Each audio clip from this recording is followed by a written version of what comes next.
গাজায় যা হচ্ছে তার জন্য বুক ফাটা কান্না করছেন বিশ্বের কোটি কোটি মুসল্লি।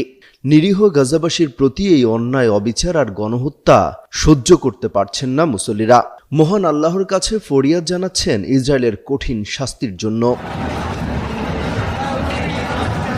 যুগে যুগে আল্লাহ তাআলার অবাধ্যতা, নবীদের হত্যা এবং দুনিয়ার বুকে ফিতনা ফ্যাসাদ করেছে বনি ইসরায়েল। এজন্য বারবার লাঞ্ছিত, অপমানিত, ধ্বংস এবং বিতাড়িত হয়েছেন তারা। কিয়ামত সংঘটিত হওয়ার আগ পর্যন্ত এই চক্র চলমান থাকবে।